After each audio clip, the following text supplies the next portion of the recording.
Pra vëllezër të ndershëm, sprovat e pejgamberit Allahut ka qenë të lloj-llojshme.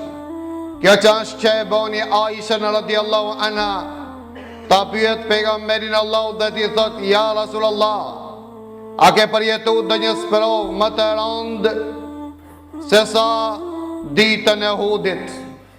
Ditën e Uhudit pejgamberi Allahut lëndohet fort, plagosat pejgamberi Allahut, mbiten 70 dashamir të tij. Pejgamberit Allahut gjithashtu i mbitet xhaxhai i tij Hamza, që e kishte fortifikat dhe mboroje dhe ndihmë të në davetin e tij. Pejgamberi Allahut tha: po Aish, ka përjetuar dhe një ditë më të tmerrshme, më të rëndë se sa dita e Uhudit. Cila ka qenë ajo ditë? Të ditën kur pejgamberi Allahut pas vdekjes së Ebu Talibit dhe Hatixhes mbillët rrugat e davetit në Mekë. Dhe pejgamberi Allahut shpreson se disa të afërm të tij do ta mbështesin pejgamberin Allahut në misionin e tij, për ta përcjell emanetin Allahut Azza wa Jall dhe drejtohet në Taif. Ata jo që e pranojnë dhe e mbrojnë, mirë po e gorzuan e për gjakën pejgamberin sallallahu alaihi wasallam.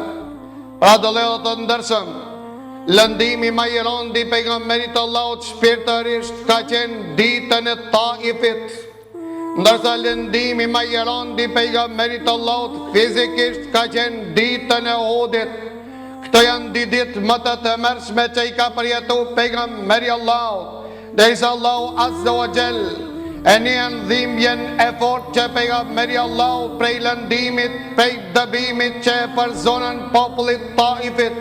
Allahu Azza wa Jall ja nënshtron në kompetencë pejgamberit Allahut një melek që nëse dëshiron pejgamberi Allahut që t'i përmbis popullin e Taifit për shkak lëndimit që ja banën pejgamberit Allahut fizikisht dhe shpirtërisht, ishtë në gjendje që ki melek që të përfill ordin e pejgamberit Allahut. Mirë po Allahu Azza wa Jall e përshkujti pejgamberin Allahut bil mu'minina raufur rahim, ndaj besimtarve po edhe ndaj njerëzimit Allahu Azza wa Jall e dërgoi mëshirë.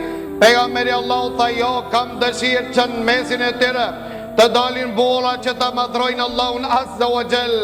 Pas kësaj vëllezër të ndershëm, pejgamberi Allahut hinë në mbrojtjen e një njeriu që vdes si jo besimtar.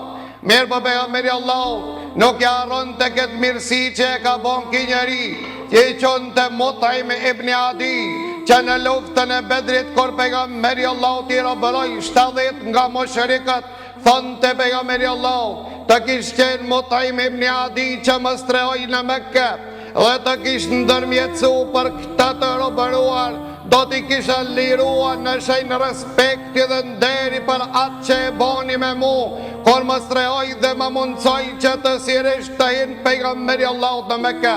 Pra vëllezër të ndershëm, atëherë ndërin fuqia Allahut Azza wa Jall për ta përkthel zemrën e pejgamberit Allahut. Vëllezër të ndershëm, Allahu Azza wa Jall e ngrit pejgamberin Allahut lart në qiell. Mesazh për pejgamberin Allahut, po mesazh dhe për pasardhësit e pejgamberit Allahut, se nëse nuk gjeni mbrojtje, nëse nuk keni përkrahje në dunja, në këtë botë, mos harroni se ju keni përkrahje nga qielli. Nëse jeni të dëbuar në këtë dunja, jeni të mirë se ardhur në qiell. Nëse nuk ju pranojnë juve si pejgamber në këtë dunja, Allahu Azza wa Jall, ti o Muhammed sallallahu alaihi wasallam, s'ka hapësirë dëshpërimi dhe pikëllimit e ti, nga se ti e imam i gjithë pejgamberëve të Allahut, të çmojnë krijesat në qiell para se ta dinë vlerën ato që janë në tokë.